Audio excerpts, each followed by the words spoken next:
OBC 하나님의 성품 강의에 오신 여러분을 주님의 이름으로 환영하고 축복합니다. 기도하겠습니다. 아버지 하나님 감사합니다. 오늘도 주님의 은혜 가운데 허락된 하루를 살며 주님의 성품을 저희 일상 가운데 하나하나 느끼며 살아갈 수 있는 은혜를 더딥혀 주심에 감사드립니다. 오늘 주님의 인도하심에 따라 또 7째 강의에 임하게 됐습니다. 지혜와 능력으로 우리 삶을 붙들어 주이사 오늘 강의를 통해 주님을 더욱더 깊이 알아갈 수 있는 복된 믿음의 자녀들 될 수 있게 도와주시옵소서. 이 모든 말씀 우리 주 예수 그리스도 이름으로 기도드리옵나이다. 아멘. 오늘도 7번째 강의 신명기 7장 9절의 말씀을 함께 읽겠습니다. 그러므로 너희 하나님 여호와께서 하나님이심을 알라. 그분은 주를 사랑하고 주의 명령을 지키는 사람들에게는 그분의 사랑의 언약을 천대까지 지키시는 믿음직하고 좋은 하나님이시다. 아멘. 오늘 7번째 강의인데요. 하나님은 거룩하시며 공의로우시다. 두 가지 하나님의 속성, 거룩의 속성, 공의의 속성에 대해서 함께 공부하도록 하겠습니다. 학습 개요 보겠습니다. 첫 번째, 하나님은 거룩하시다. 이 거룩에 대한 정의를 먼저 저희들이 함께 살펴볼 것이고요. 다음에 삼위일체 하나님의 두 번째 위격이신 예수 그리스도 또한 성부와 동일하게 거룩하신 하나님이시라는 것. 또한 거룩하신 하나님께서는 그분의 백성된 우리의 삶 가운데 동일한 거룩을 요구하신다는 것. 또 마지막으로 하나님은 그 거룩 가운데 우리가 자유하기를 원하신다. 거룩은 우리에게 진정한 자유를 가져다 준다라는 내용으로 첫 번째 단락을 마무리하고요. 두 번째, 하나님은 공의로우시다. 그래서 저희가 공의의 정의에 대해서 함께 나누고요. 성경에 나타난 하나님의 공의에 대해서 함께 살펴보고 또 그 이후에 삼위일체의 하나님의 두 번째 위격이신 예수 그리스도 또한 공의로운 속성을 갖고 계시고 그 공의의 속성 가운데 의인은 구원하시고 또 죄인은 심판하신다는 내용을 다룬 이후에 마지막으로 공의로운 하나님께서는 반드시 그분의 계명과 약속을 우리 삶 가운데 지키신다라는 내용으로 오늘 모든 강의를 마무리하도록 하겠습니다. 자, 첫 번째, 하나님은 거룩하시다. 이 거룩하심의 보편적인 정의를 먼저 살펴보게 되면요, 이 거룩이라는 단어는 구약 성경이 쓰여진 히브리어로는 케데시라고 얘기합니다. 케데시. 그 기본적인 의미는 분리되었다 혹은 구별되었다라는 의미입니다.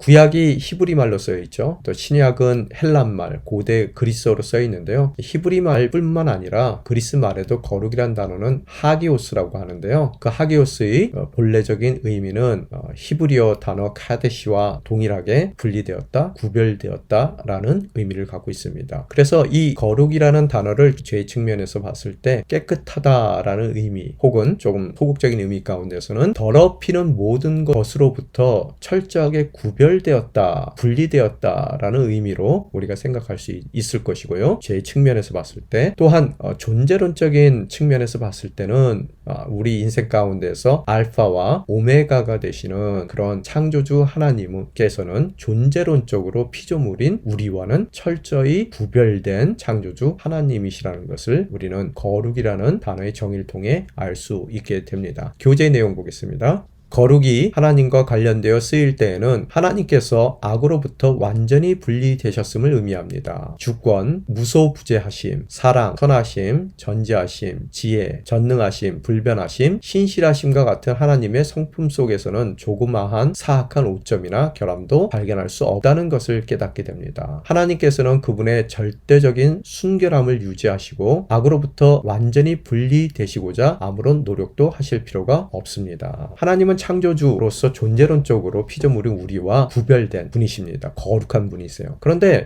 죄의 측면에서도 보게 되면 악하고는 어떠한 연결점도 없으신 분이라는 거예요. 그래서 그분의 모든 속성을 봤을 때 어떠한 부분 가운데서든 그분은 더러움과 철저히 구별되어 있는 분이시고 또 그분은 그런 구별된 그분의 순결함을 유지하기 위해서 우리같이 노력 안 하셔도 되는 분이라는 거예요. 우리는 거룩한 삶을 살기 위해서는 부단한 노력이 필요합니다. 우리의 본성을 거슬러야 돼요. 그렇지만 하나님께서는 그 본성 자체가 거룩하시기 때문에 아무런 노력 없이 자연스럽게 풍겨나오는 모든 그분의 행동과 또 생각 생각과 계획은 거룩할 수밖에 없음을, 그분 존재 자체가 거룩하기에 거룩할 수밖에 없음을 오늘 우리 교재의 저자는 이야기하고 있습니다. 그렇기 때문에 그 하나님께서 레위기 19장 2절에 다음과 같이 이야기합니다. 너는 이스라엘 자손의 온 회중에게 말하여 이르라. 너희는 거룩하라. 이는 나 여호와 너희 하나님이 거룩함이라. 하나님께서 거룩하기에 하나님의 백성이 이스라엘 백성들은 거룩할 수밖에 없더라는 거예요. 왜? 악으로부터 철저하게 절대적으로 분리된 하나님이시기에 거룩하지 않은 백성을 그분 곁에 그분의 백성으로 둘 수 없으시기에 주님께서는 그 백성 이스라엘에게 거룩하기를 요구하십니다. 자, 4번 예수 그리스도는 거룩하시다. 삼위 하나님의 성자 예수 그리스도는 성부와 동일한 퀄러티로 거룩하시다라는 것을 말씀하고 있습니다. 우리의 신앙 고백은 예수는 그리스도이시죠. 그래서 예수 그리스도, Jesus Christ 그렇게 얘기하는데요. 어떤 안 믿는 분이 그러시더라고요. 예수님의 last name이 그분의 성이 크라이스트냐라고요. 아니죠. 당시 유대인들에게는 성이 없습니다. 그래서 예수님을 지칭할 때 뭐라고 얘기해요? 성 대신 Jesus of Nazareth, 나사렛의 예수, 그분이 살고 있는 출신에 대한 이야기를 하죠. 그럼으로써 다른 예수라는 이름을 가진 인물들과 구별해서 부릅니다. 그래서 당시 유대인들은 성이 없었는데요. 그러면 왜 우리가 예수 그리스도라고 부르는가? 바로 그 이유는 예수가 그리스도이시라는 것이 우리의 가장 기본적인 신앙 고백이기 때문이죠. 그래서 예수가 그리스도, 곧 기름 부은 자라는 뜻입니다. 하나님의 그런 섭리, 가장 인류의 역사 가운데 중요한 하나님의 계획을 이루기 위하여 기름 부으신 바로 그분이라는 뜻이에요. 누가요? 나사렛의 예수가요. 거룩하신 하나님이 우리를 거룩하게 하실 수밖에 없습니다. 왜? 악을 가까이 두실 수가 없는 하나님이세요. 악과 철저히 구분되어 계신, 분리되어 있는 분이십니다. 그렇기 때문에 우리를 그분의 백성으로 또 자녀로 그분의 관계 가운데 두실 수 있는 유일한, 그분의 성품에 어긋나지 않는 유일한 방법은 바로 우리가 거룩하게 되는 거예요. 그런 우리의 거룩함을 위해 하나님께서는 스스로 중보자가 되셨다는 거예요. 중보자. 미디에이터가 되셨다는 거예요. 바로 그 중보자, 기름 부으심을 입은 자가 누구시라고요? 바로 나사렛의 예수이시고, 그분은 그 목적을 위해서, 하나님의 가장 큰 목적을 위해서 기름 부으신 바로 그 그리스도라는 것이 우리의 신앙 고백일 줄 믿습니다. 즉, 관계적인 관점 가운데서 보면 하나님은 거룩하신 하나님이시기에 죄인인 우리와 철저히 분리될 수밖에 없으신 분이시고, 또 그 분리된 그 모든 갭을 다시 한번 연결시키기 위해서 예수 그리스도께서 이 땅 가운데 성육신하여 중보자로 오셨다는 것을 의미합니다. 하나님께서는 절대적으로 거룩하시기 때문에 죄를 증오하시며 그것을 심판하십니다. 하나님께서는 그분의 하나밖에 없는 아들로 하여금 우리의 모든 죄를 짊어지시고 십자가에 오르게 하셨으며, 그 십자가에 매달린 예수 그리스도께 우리 모두의 죄를 향한 그분의 모든 진노를 전부 완전히 쏟아 부으셨습니다. 우리의 어린 양이 되게 하심으로 우리가 거룩하게 되는 길의 중보자로 세우신 것입니다.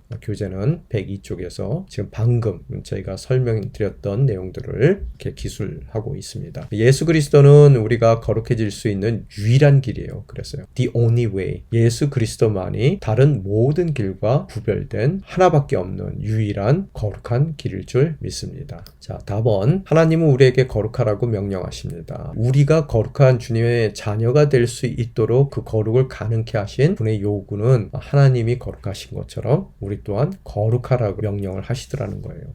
거룩을 뜻하는 히브리어 카데시는 분리, 구별된 상태를 의미하는 것과 더불어 끊어버린다, 단절하다, 다르다, 분리하다 라는 적극적인 행동의 뜻을 내포하기도 합니다. 제약되고 부정한 것으로부터 절대적으로 분리되고 구별되신 하나님과 교제하기 위해 하나님의 친백성이 된 우리들은 역시 반드시 거룩한 백성이어야만 한답니다. 이를 위해 하나님께서는 구약의 제사와 정결법으로 백성들을 거룩하게 할 것을 명하셨고, 궁극적으로는 구약의 제사와 정결법이 상징하였던 예수 그리스도의 십자가를 통해 모든 사람들을 거룩함의 자리로 초대하셨습니다.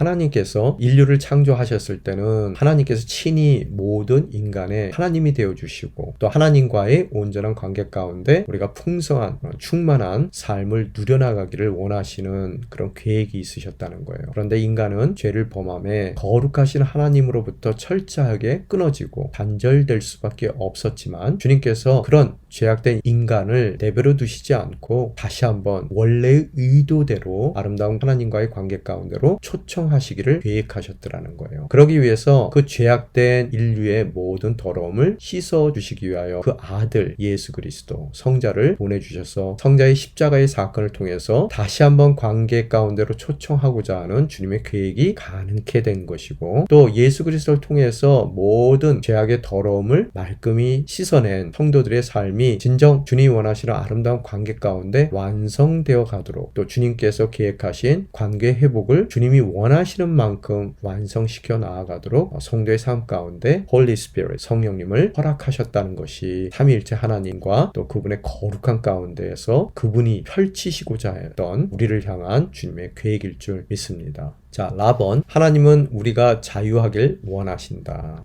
거룩의 결과로서 우리는 자유함을 누리게 된다라는 그런 의미이죠. 거룩함과 자유함을 연결시키게 되는데요. 우리가 여기서 한 가지 질문을 던질 수밖에 없습니다. 아니 거룩하면은 우리가 떠오르는 것이 율법인데 그 율법주의적 거룩함은 행여 우리 삶 가운데 속박이 아닐까? 하지 말라는 내용들이 많습니다. 그러면 그런 율법을 준수하는 삶이 거룩한 삶일 텐데 그런 율법주의적 거룩함은 속박이 아닌가? 왜 오히려 자유하다라고 얘기하는가? 라고 우리는 질문할 수밖에 없습니다. 그런데 거룩한 가운데 누리는 진정한 자유가 있다는 거예요. 그 자유가 무엇인지를 우리가 살펴봐야 될 줄 믿습니다. 요한복음서의 저자도 진리가 너희를 자유롭게 할 것이다 라고 이야기하고 있습니다. 여러분 이 진리는 명제적 진리가 아니죠. 성경에서 얘기하는 진리는 관계적 진리입니다. 다른 말로 하면 인격적 진리입니다. 여기서 진리라는 것은 예수 그리스도예요. 예수 그리스도와의 관계 가운데 머물 때 우리는 진정으로 자유함을 누리게 된다는 거예요. 이 얘기가 무슨 소리냐면요. 우리가 정말로 우리의 생복을 함께 이뤄나갈 수 있는 대상을 만나 결혼하기로 결정한다면 그 결혼을 위해서 모든 그 사람과 결혼하는데 방해가 되는 모든 다른 관계를 정리해야 된다는 거예요. 그래서 그 다른 관계 가운데서 자유할 때 진정으로 행복할 수 있는 대상과의 관계의 시작이 열리게 된다라는 그런 의미로 여러분이 받아들이시면 되겠습니다.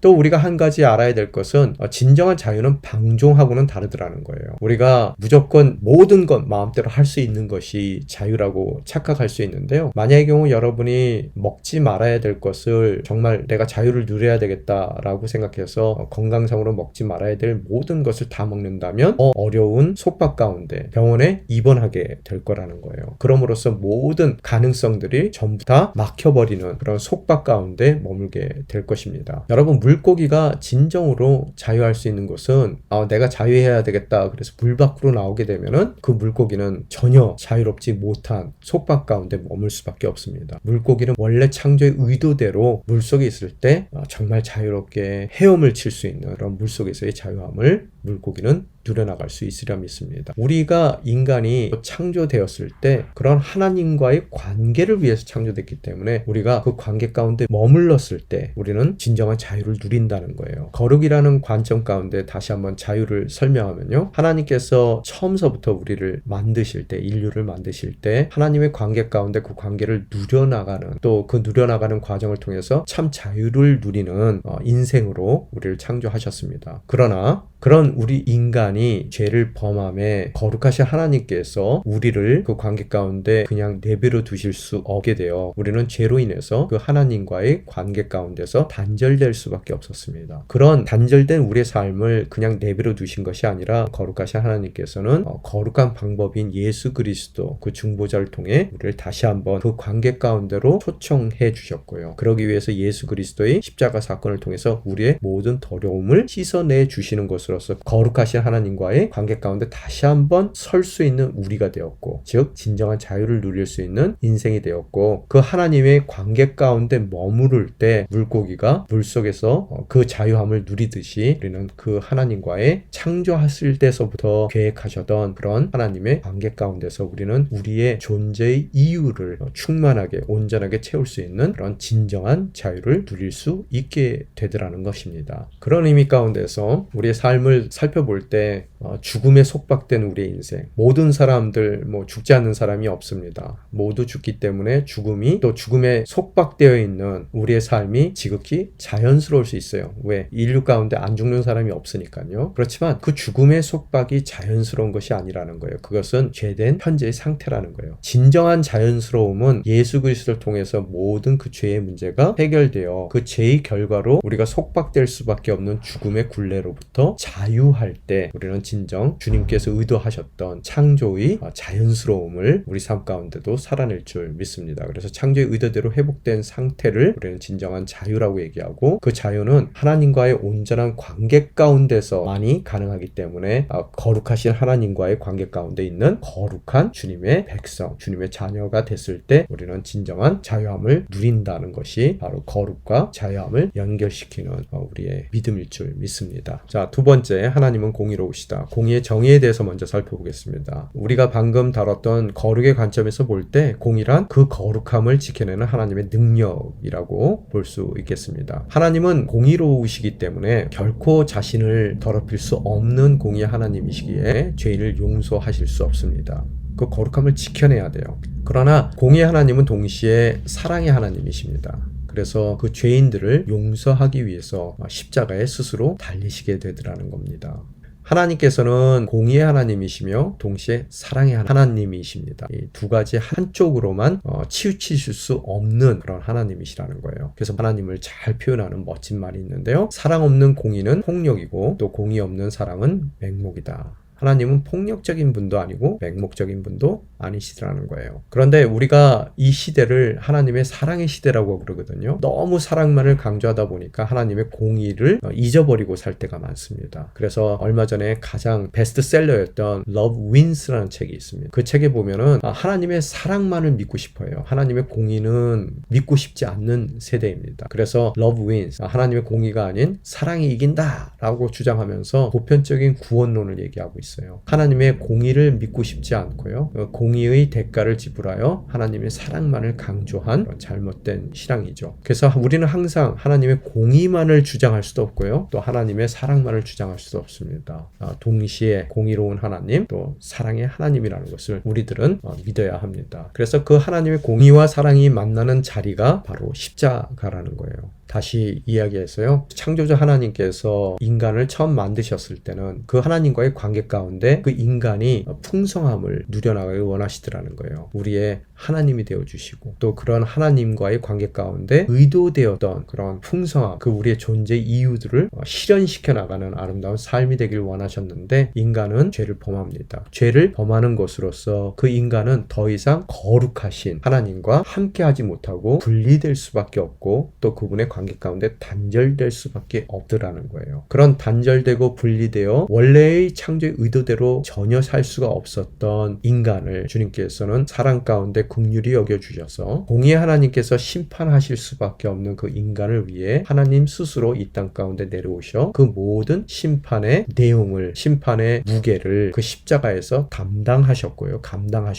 또 그 십자가를 통해서 이제는 모든 심판의 대가를 치룬 인간들이 다시 한번 하나님의 관계 가운데 온전히 쓸 수 있게 된 것이고 또 그런 온전히 쓰게 된 인간들이 더욱더 풍성함을 누려나갈 수 있도록 예수 그리스도를 통해서 성령과 또 영원하신 진리의 말씀을 허락해 주시는 것으로서 그 존재 이유와 존재의 목적을 온전히 채워나갈 수 있는 인생이 될 수 있으리라 믿습니다. 그러기에 심판할 수밖에 없는 공의 하나님, 그럼에도 불구하고 죄인을 사랑하시는 하나님의 사랑이 만나는 자리가 바로 십자가라는 의미입니다. 자, 4번 성경에 표현된 하나님의 공의 함께 읽겠습니다. 의롭다고 번역된 히브리어 최대 퍼펙트는 어떤 기준에 맞다, 표준에 일치하다, 올바르다는 의미를 갖고 있습니다. 의는 하나님의 공의를 뜻하는 것이며 인간적인 사회 규범이나 기준 등을 의미하는 것이 아닙니다. 즉 모든 의, 공의의 기준은 바로 거룩하신 하나님인 것입니다. 오직 하나님만이 의로움의 기준이 되시고 표준이 되십니다. 하나님께서 믿는 자에게 요구하시는 공의는 바로 이러한 하나님의 공의의 기준에 따르게 됩니다. 오늘 justice, 하나님의 공의, 그 공의의 기준은 하나님만이 기준이 될 수밖에 없더라는 거예요. 그래서 하나님만이 우리의 삶의 옳고 그름의 기준이 된다라고 저자는 이야기하고 있습니다. 그런 의미 가운데서 우리 인생의 딜레마가 있죠. 딜레마가 뭡니까? 항상 나의 방법과 하나님의 방법이 다른 거고요. 나의 때와 하나님의 때가 다른 거예요. 내가 원하는 방법은 늘 쉬운 방법이에요. 또한 나의 때는 뭡니까? 항상 right now, 당장 일어나기를 원해요. 그러나 하나님의 방법은 때로는 돌아가는 방법이고 어려운 방법입니다. 때로는 우리가 감당하기를 싫어하는 그런 고난의 방법을 사용하시기도 하세요. 또 하나님의 때는 어떻습니까? 결코 오늘 당장이 아닌 오랜 기다림 가운데 주님께서 주님의 목적과 계획을 이루어 가시더라는 거예요. 그러면은 옳고 그름의 기준이 하나님이시라 그러면 누가 만든 거예요? 나의 방법이 맞습니까? 하나님의 방법이 맞습니까? 나의 때가 맞습니까? 하나님의 때가 맞습니까? 오늘 하나님의 공의를 우리들이 전적으로 신뢰하고 나아갔을 때 하나님의 방법, 때로는 돌아가고 또 우리가 원치 않는 아픔의 방법, 어려운 방법을 쓰시더라도 그 방법이 옳은 방법이라는 것, 또 오랜 기다림을 허락하시는 하나님의 때가 완전한 때라는 것, 옳은 시간이라는 것을 우리는 다시 한번 깨닫게 됩니다. 자, 거룩하신 하나님께서는 우리를 너무나 사랑하셨기에 죄로 인해 도저히 그분의 의를 따라갈 수 없던 비참한 우리를 구원하시고자 하나님의 의를 우리에게 주시기로 하신 것입니다. 예수 그리스도는 바로 하나님의 의이십니다. 하나님이 공의의 기준이 되신다면 또 하나님의 방법인 십자가, 그 십자가에 달리신 그런 십자가의 주인공이신 예수 그리스도만이 바로 하나님의 의라는 것을 오늘 본문은 설명하고 있습니다. 자, 답은 예수 그리스도는 공의로우시다. 공의는 죄에 대한 하나님의 태도입니다. 공의가 뭐라고요? 죄에 대한 하나님의 태도라는 거예요. 하나님은 공의로우심으로 죄는 반드시 심판받아야 합니다. 그러나 우리를 향하신 하나님의 크신 사랑은 죄의 가장 끔찍한 심판을 그분의 아들 예수 그리스도께서 감당하도록 하셨습니다.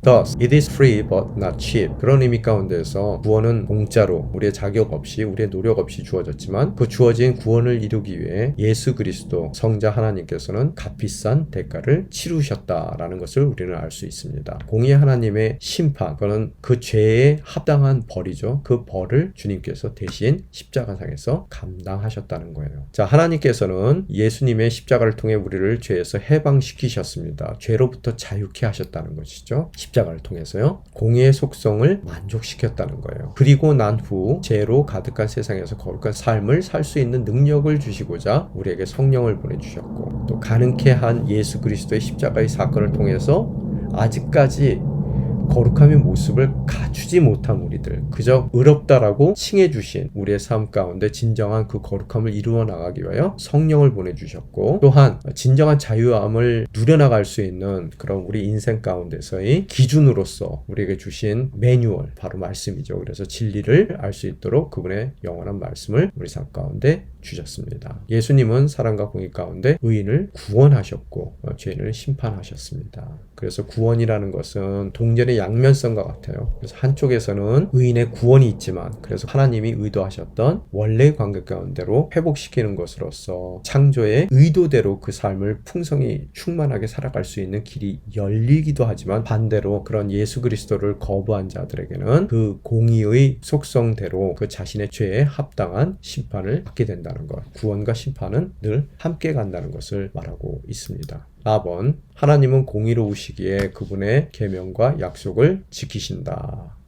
신실하신 하나님께서는 그분의 아들 예수 그리스도를 십자가에서 죽게 하심으로 우리를 죄의 굴레에서 자유롭게 하셨습니다. 그분께서는 또한 우리에게 그분의 계획하신 대로 우리가 거룩한 삶을 살 수 있도록 약속하신 보혜사 성령을 보내주셨습니다. 그리고 우리가 진리를 알 수 있도록 영원한 생명의 말씀도 주셨습니다. 제가 이걸 쉽게 얘기한다면요, 하나님이 우리를 창조하셨을 때 서로 손을 맞잡고 마주보도록 창조를 하셨더라는 거예요. 그런 인간이 죄를 범했다는 얘기는요, 그런 하나님께 마주보도록 창조하셨음에도 불구하고 우리는 그 하나님께로부터 등을 돌리더라는 거예요. 그래서 멀어져 가는 거예요. 점점 멀어져 가는 것. 바로 그것이 죄입니다. 등을 돌려 하나님으로부터 멀어져 가는 것. 그런데 계속 멀어져 가던 우리 인생을 다시 한번 하나님께 돌이키게 하시기 위해서 십자가를 통해서 우리에게 허락하신 것이 바로 회개라는 거예요. 회개. 그러면 여러분 고속도로에서 길을 잃었을 때 정말로 목적지와 점점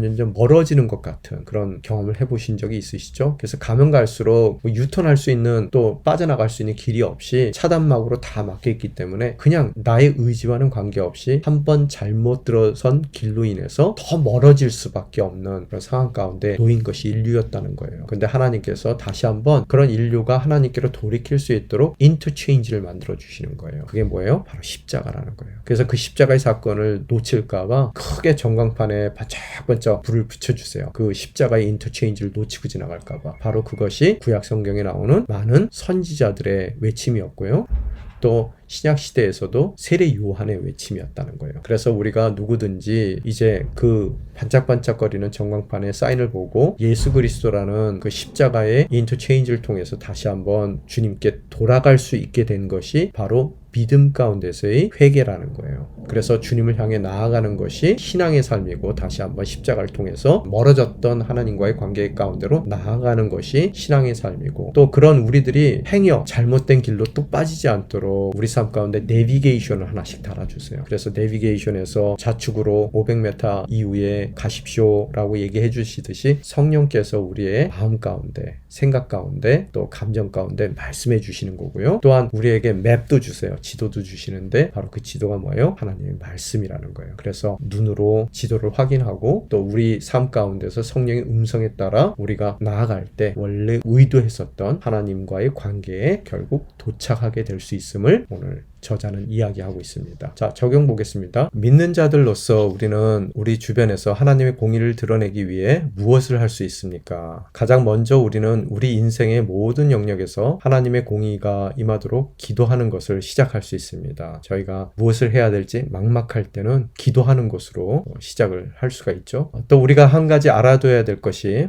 세상의 판단의 기준은 항상 보면 이익과 손해의 기준입니다. 아무리 옳은 일이라 하더라도 자신에게 손해가 되면 선택하지 않고요. 또 아무리 그것이 옳은 일이라 하더라도 손해가 된다면 선택하지 않는 것이 세상의 판단의 기준입니다. 그러면은 교회의 판단의 기준은 뭘까요? 그것은 이익과 손해의 기준이 아닌 옳고 그름의 기준이 돼야 될 줄 믿습니다. 아무리 그것이 나에게 손해가 되더라도 옳은 일이라면 하나님의 말씀 가운데 비추어 옳은 일이고 또 내 안에 있는 성령님께서 옳다라고 말씀해 주신다면 손해가 되더라도 그 옳은 일을 선택해야 될 것이며 또 아무리 그것이 세상적인 이익을 가져다 준다 하더라도 그것이 말씀에 비추어 그릇되었을 때 우리는 결코 선택하지 말아야 되는 하나님의 공의를 삶 가운데 실천하는 것으로서 세상에 살고 있지만 세상과는 구별된 거룩한 성도의 삶이 될 줄 믿습니다. 특별히 인생의 많은 영역 가운데서 가장 우선 시작해야 될 영역은 그런 공의의 영역은 우리의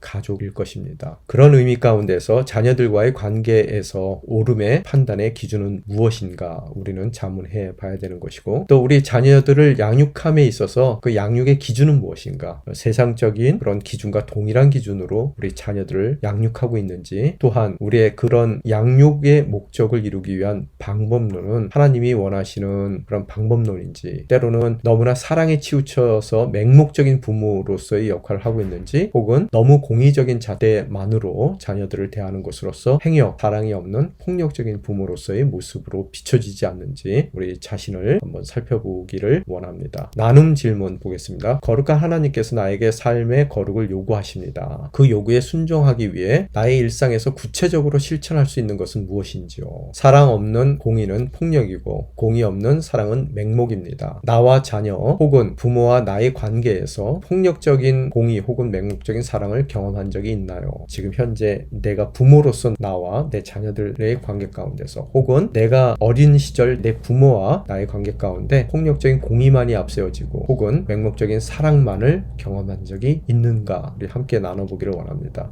또한 우리의 가정 혹은 직장에서 이 세상 가운데서 대안적인 공동체로 어떻게 하나님의 공의와 사랑을 드러내는 삶을 살 수 있을지 함께 스몰 그룹에서 나눠보기를 원합니다. 이것으로서 모든 오늘 7번째 강의의 내용은 마무리하고 기도로 마치도록 하겠습니다. 아버지 하나님 감사합니다. 주님의 거룩과 공의에 대해서 함께 나눌 수 있는 은혜의 시간을 허락하여 주시며 감사드립니다. 모든 더러움으로부터 분리되고 단절될 수밖에 없는 주님, 바로 그 주님께서 죄인된 우리의 삶을 그 관계 가운데 초청하시기 위하여 그 아들 예수 그리스도도 아낌없이 우리 삶 가운데 허락하여 주셨고, 또 그의 십자가의 모든 대속의 은혜를 통해서 우리의 모든 죄는 씻겨지고 다시 주님이 원하시는 주님과의 관계 가운데 온전히 쓸 수 있는 은혜를 허락하여 주시며 감사드립니다. 이제 주님이 거룩하신 것과 같이 우리 또한 주님의 자녀된 자로서 거룩함을 덧입기를 원합니다. 또 특별히 허락하신 성령의 음성에 귀를 기울이고 또 주신 말씀대로 살아갈 때 주님이 원하시는 아름다운 또 거룩한 주님의 자녀들이 될 수 있게 도와주시옵소서. 이 모든 말씀 우리 주 예수 그리스도 이름으로 기도드리옵나이다.